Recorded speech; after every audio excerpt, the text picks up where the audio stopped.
Good afternoon. Good afternoon.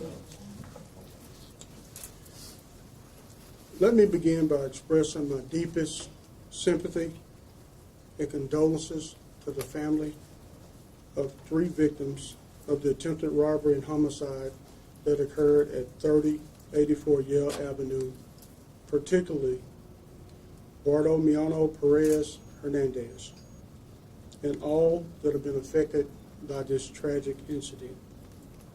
I was deeply concerned when I was alerted that Mr. Perez Hernandez was discovered inside a van that was towed to our vehicle storage lot. I immediately launched an administrative investigation into the handling of the scene and review of policy and procedure.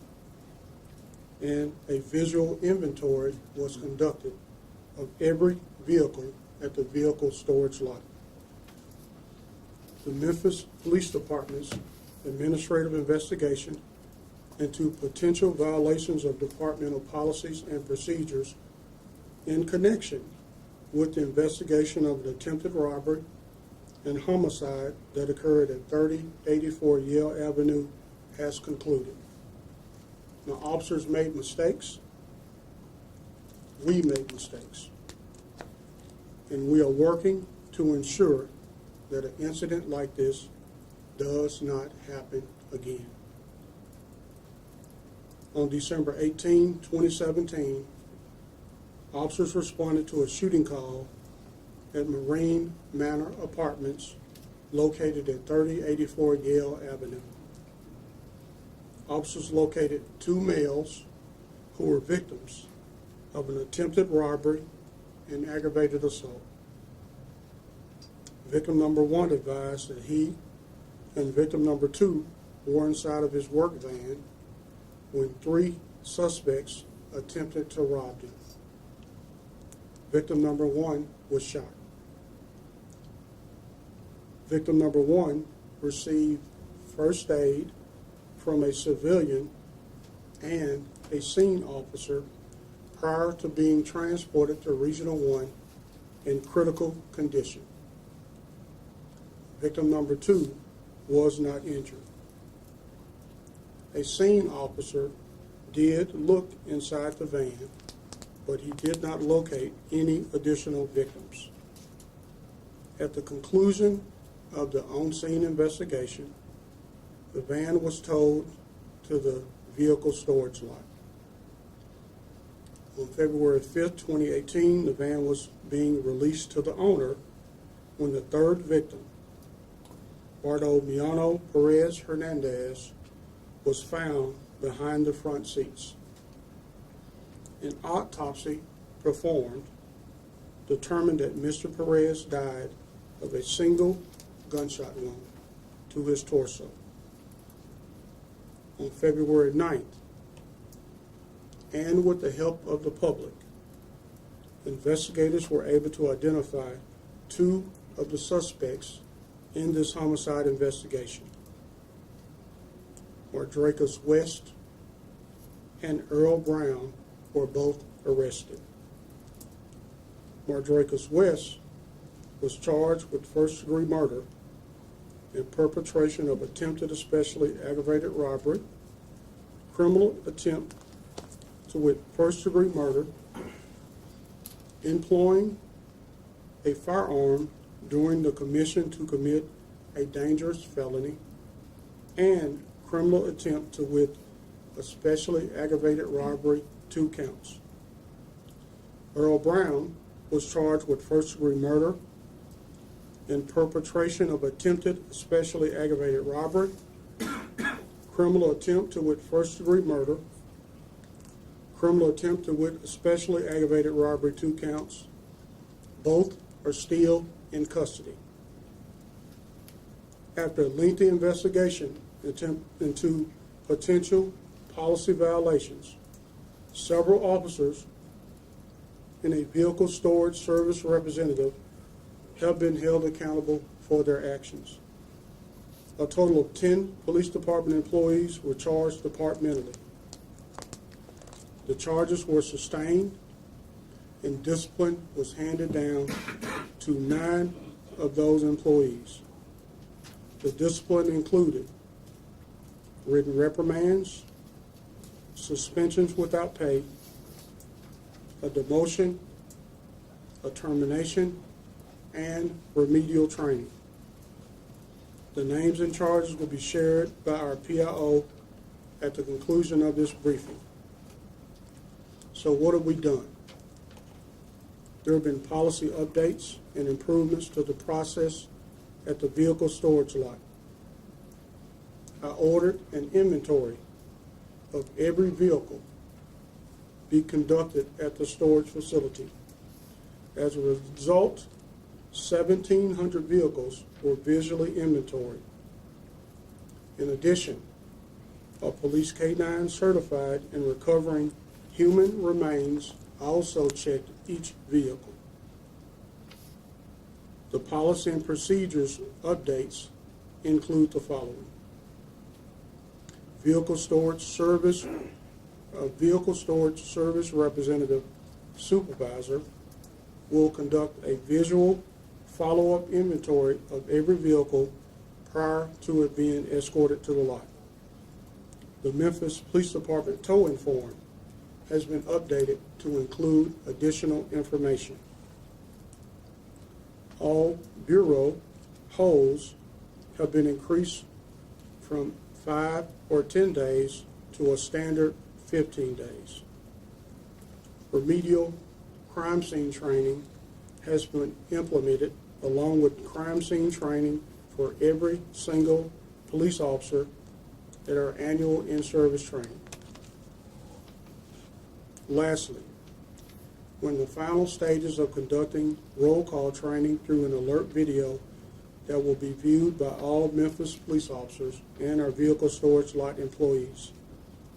These changes will ensure that every vehicle is thoroughly checked and we never let an incident like this happen again. In closing, I want to remind you that due to this being an ongoing homicide investigation with pending prosecution, I'm unable to go into further details concerning this case. I will say the hard work of the public who helped us and the hard work of our investigators led to 2 arrests, but we still need the help of the public. There is a 3rd suspect who is still at large, and we need to bring him to justice. I urge anyone with information relative to the murder of Mr. Perez Hernandez to call Crime Stoppers at 901-528-CASH. We are still looking for the 3rd suspect. He was described as an African-American male in his teens to early 20s, 5'7" in height, slim build with a medium complexion, low haircut with facial acne, who was with the 2 individuals charged. Now I will take a few questions. Was there any body camera footage, or did they have the body cameras on during this incident in December 2017 when this happened? Yes. Are you going to release it, or can you release it to the media? So that body-worn camera footage is still part of the criminal investigation, so at this time we'll not be able to release it. Those policy changes you discussed, when did those go into effect? And also, I believe you said an officer did look inside the van when it went to that impound lot. So how did that inspection the officer did, how does that differ from the new visual inspections everyone's required to do? Yeah. So you asked a 2-part question. After we discovered the victim, we immediately start revising policy. We reviewed everything that we do in relationship to crime scenes and how we handle a vehicle that could be used as evidence. Yes, an officer looked, but we did not locate the victim. So we want to do a more thorough job, and that is part of the going deeper into it and making sure that, our number 1 responsibility is to locate victims. In this case, we didn't do it. Hispanics that don't have the legal documents to remain in the United States may feel afraid to report crimes. What is the department doing to close the gap between the Hispanic community, the communication gap between the Hispanic community and the police? So that's a great question. Many of you in the Hispanic media I've met before. I've tried to make myself available to bridge that gap. I'm very concerned about the Hispanic victims of crime having a fear to report to the police. So when I first started the job, I looked at our numbers. I want to make sure that we hire more Hispanic officers and that we hire more bilingual officers. And that's something that I need help with, because I think today we have roughly 50 officers. We've done a little better in hiring Hispanic officers, but we don't represent our community. And I want our department to look like the community that we serve. And if you could do anything, and other members of the community can do anything to help us in our recruiting efforts, we are, because I think that is the number one way to help build trust, is to have a department that represents and looks like your community. Thank you. Next question. As the director of the Memphis Police Department, do you ultimately feel responsible for this mistake, is under your time here with the department? That's a great question. This was a major mistake, and the buck stops with me. Anything my officers do well or they don't do well, I'm responsible for it. And I'm taking full responsibility for this, and I'm doing everything I can. These commanders in front of you, these officers, we're doing everything we can to ensure that does not happen again. Question: as the crime has been rising, and it's different kind of crime that has been involving not only the Latino but all the community in Memphis, is there any kind of changes on the training when you're hiring new police? When you say crime is crazy, I have to look at the crime statistics. And when I looked at the statistics today, actually we're trending down. Violent crime is down, overall crime is down, property crime is down, police recruitment is up. So I think that and I'll openly say that, we need, 2,400 to 2,600 police officers. So again, we're going to continue to do all we can to reduce crime. I think what's important is that we cannot do this without the citizens helping us. And what I need more of is citizens like the one that called in a tip to help us locate these young men. We need more citizens to help us. We'll continue to work with our community to do better. But Memphis is a challenging city. And I think that the more we work together, media, community, law enforcement, that we'll make Memphis a safer place. Just one more. Okay. Sorry, just one. When you said, the crime has reduced on the, let's talk about the Latin community.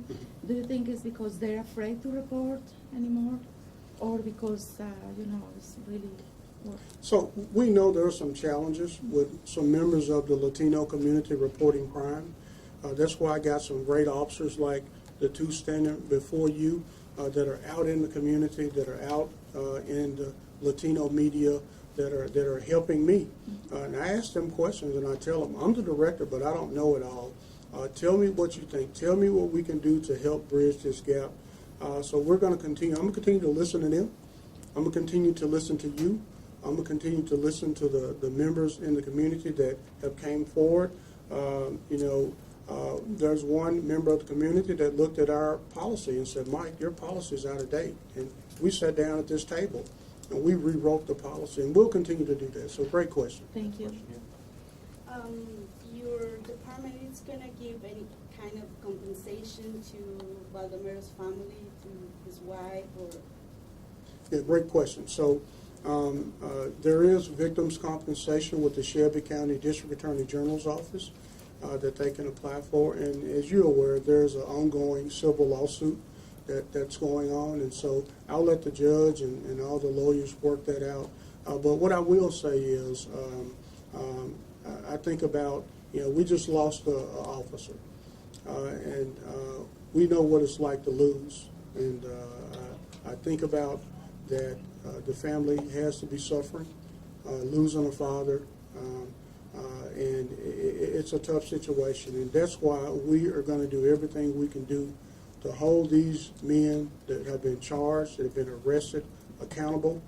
I want to find that third individual out there because they are responsible for the death of Mr. Perez Hernandez. Yes, we did not find Mr. Perez Hernandez in a timely manner, and we're responsible for that, but we are not responsible for the crime that occurred that led to his death. Yes, ma'am. I actually have two questions. One, picking up off of your last comment, do you think that it's a possibility that this victim would have lived had he been found the night of the shooting? Is that a possibility at all? So that's a great question, and I'm not skilled enough to answer that. I know that there was an autopsy performed. I'm going to let the doctors and the forensic pathologists make that determination. As I stated, I think that's on issue with the civil trial. But what I do know is that if Madracus West, Earl Brown, and this third suspect we're looking for had not attempted to rob those gentlemen, that he probably would be alive today. And I did have one other question. You described some of the new policy changes. Could you describe a little bit of what the policy was before? Was there a policy in place for how to handle this kind of situation, or are these just revisions? So we have a very big policy and procedure manual. It's probably that big. So there are a lot of policies, and we'd be happy to share that with you and let you go through.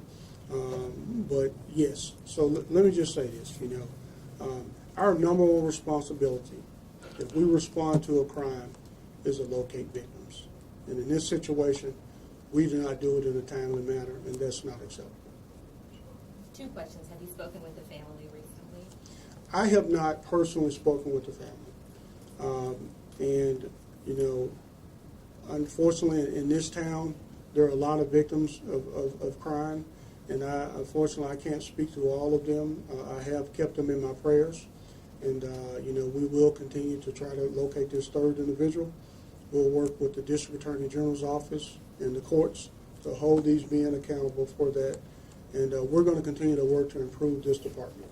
And also, what do you say to people in the community who would say they have lost faith in the police department because of this incident?